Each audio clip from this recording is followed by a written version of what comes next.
हूं कांग्रेस पार्टी का। कांग्रेस पार्टी को ऐसा क्यों लगता है प्रोफेसर रविकांत जी कि भारतीय जनता पार्टी को जेनजी के आंदोलन के बाद अपनी टीम को युवा बनाने की होश आई? क्योंकि बीजेपी ने सबसे युवा राष्ट्रीय अध्यक्ष तो काफी पहले दे दिया था, जनवरी में। बताइए। जी जी, बहुत शुक्रिया अमित जी। देखिए, एक आंदोलन ने भारतीय जनता पार्टी के पूरे वजूद को हिला करके रख दिया और यही वजह है कि उनको आनन फानन में इतना बड़ा परिवर्तन करना पड़ा। अमित मालवीय को साहब हटा दिया। अब आप देखिए, आप बता रहे हैं कि वसुंधरा जी सबसे सीनियर हैं, वहां से लेकर के और 35 साल तक के युवा हैं। अब वसुंधरा जी को वही है ना जिनको पर्ची पकड़ाई गई थी कि मुख्यमंत्री तय करे राजस्थान की, तो पर्ची वालों से लेकर के और वो खर्ची लेवल तक के उनको आपने अब से जिम्मेदारी दी है। इसका मतलब है कि भारतीय जनता पार्टी की जड़ें अब बुरी तरीके से खत्म हो रही हैं। और जब आपका ब्रह्मास्त्र ही डिस्फ्यूज हो चुका है तो करेंगे क्या? मोदी जी का जो हाल है इस समय, वो जो गुब्बारा फुलाया था ना आप लोगों ने, वो गुब्बारा ही फट चुका है। वो जो ब्रांडिंग की गई थी, और अभी तो खैर आप अभी भी लगे हुए हैं, आप सांस थामे हुए, ये आपकी तारीफ करनी पड़ेगी। लेकिन जब ये ब्रह्मास्त्र ही आपका खत्म हो गया भारतीय जनता पार्टी का, नहीं, पर इस निर्णय पर आप कैसे पहुंचे कि बीजेपी का जो मोदी नाम का सबसे पहले तो आप उसको ब्रह्मास्त्र मानते हैं, ये एक मेरे लिए खबर है।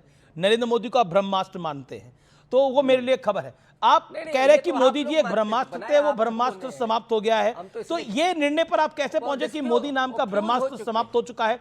इस पे भी प्रोफेसर साहब थोड़ा प्रकाश डालेंगे तो बेहतर है। मतलब 40 सेकंड इसमें भी बोलिए ना। मोदी नाम का ब्रह्मास्त्र आपके अनुसार कैसे, बिल्कुल कैसे, मतलब उसकी हवा निकल गई है, चलो बताइए। कि जो डर की राजनीति की थी भारतीय जनता पार्टी ने, जो नफरत की राजनीति की थी, इस जैन जी ने, इस नौजवानों ने इनके डर को खत्म कर दिया। अच्छा, जो राहुल गांधी जी ने कहा था डरो मत, और ये मैसेज कहां से आया था? भारत जोड़ो यात्रा से। और आज सड़क से लेकर के और संसद तक, गांव से लेकर के और शहरों तक लोग कह रहे हैं कि हम डरने वाले नहीं हैं। अच्छा, और डंके की चोट पर मोदी जी को क्या बना दिया लोगों ने, मैं तो कहना नहीं चाहता वरना अभी आपको मिर्ची लग जाएगी। बच्चे कह रहे हैं 56 इंच का बंदर। तो जो हालत हो गई है मोदी जी की, जो ब्रांडिंग खत्म हो गई है ना, बच्चे नहीं कह रहे, लेफ्ट विंग का आईसा और एसएफआई कह रहा है और कांग्रेस के कुछ नेता कह रहे हैं, बच्चे नहीं कह रहे। ये थोड़ा मतलब सुधार करिए अपनी बात के अंदर। सेकेंडली आपने बोला कि मोदी नाम का जो ब्रह्मास्त्र को कि जेनजी का आंदोलन हुआ, तो उससे वो समाप्त हो गया। आपने यही बोला ना, मोदी नाम का जो ब्रह्मास्त्र था, जेनजी का जो एक आंदोलन हुआ, उससे वो समाप्त हो गया। यही आपका लब्बो लुबाब है बात का। तो जेनजी के आंदोलन के बाद वो समाप्त हो गया। अब आप मुझे बताइए, बंगाल में आपकी एक भी सीट नहीं आई। उत्तर प्रदेश में पिछले चुनाव में 2 सीटें आई। कई लोकसभा चुनाव आप हार चुके हैं, राहुल जी के नेतृत्व में भी चुनाव हार चुके हैं। तो राहुल जी को अभी भी आप नेता मानते हैं ना? और राहुल जी से आपको अभी भी उम्मीद है? बिल्कुल होगी, क्योंकि आपके नेता हैं, आपको लगता है वो डिलीवर करेंगे। तो मोदी के लिए आपकी कैटेगरी दूसरी है, राहुल जी के लिए दूसरी है, मोदी जी के लिए दूसरी है, राहुल जी के लिए दूसरी है। मैं राधिका खेड़ा को रुख करता हूं। राधिका खेड़ा, कांग्रेस का कहना है कि राहुल गांधी एक आंधी है, अब उसको रोक पाना मुश्किल है। नई टीम ले आए, कुछ ले आए, चाहे स्मृति ईरानी जी आ जाएं, चाहे विनोद तावड़े जी आ जाएं, चाहे तरुण चुग आ जाएं, चाहे अनिल बलूनी आ जाएं, कोई कुछ नहीं बिगाड़ सकता। सभी को वंदे मातरम और नमस्कार। अमीश जी, देखिए ना, मैं सुन रही थी एक जहीरा विलाप कांग्रेस के प्रवक्ता से। 3 चीज़ें उन्होंने बोली, 56 इंच का बंदर। मुझे समझ नहीं आता, ये और पवन खेड़ा बार बार अपने ही 56 साल के युवराज को, जिसको बार बार रीलॉन्च करने की कोशिश करते हैं, संसद से लेकर यहाँ तक उनका जोक क्यों बनाते हैं? 56 साल का इनका जो बंदर है, उसके बारे में बार बार ये लोग क्यों बोलते हैं? क्यों आप लोग अपने नेता को मॉक करते हो? ठीक है, वो राष्ट्रीय अध्यक्ष नहीं है, पर आपके शहजादे हैं, मत करिए ऐसा। जिन लोगों को 56 साल का वो आदमी युवा लगता है, उनको क्या समझ आएगी जेनजी क्या होता है? फिर उन्होंने एक बात बोली भारत तोड़ो यात्रा के बारे में, और ये कहा डरो मत। हाँ, इसीलिए डरो मत का नारा सुनते हुए सुप्रिया श्रीनेट ने जो झूठ फैलाए थे, ताबड़तोड़ तरीके से जैसे ही एफआईआर हुई, सारे के सारे ट्वीट्स डिलीट करके भाग ली। इसी तरीके से आप भी डरिएगा मत, बाद में थोड़ी देर में माफी मांगिएगा जिस तरीके से आपने टिप्पणियां करी हैं देश के प्रधानमंत्री के बारे में। आप लोगों को इतनी तकलीफ क्यों होती है कि कोई चुराए हुए गांधी नाम के परिवार से नहीं आता, अपने बलबूते पे आता है। और आपने बिल्कुल सही कहा अमीश जी कि इन लोगों को जो आपने नाम गिनाए, चाहे विनोद तावड़े जी हो, चाहे तरुण चुग जी हो, चाहे सतीश पुनिया जी हो, चाहे स्मृति ईरानी जी हो, चाहे कोई भी हो, जितने भी हमारे नवनियुक्त सारे इंचार्ज है, और अनिल बलूनी जी तो 12 साल से इनके दांत खट्टे कर रहे हैं मीडिया डिपार्टमेंट के, इनको तोड़ नहीं मिल पाया है। एक के बाद एक इनकी प्रवक्ताओं की भी टीम का भी सफाया हो गया।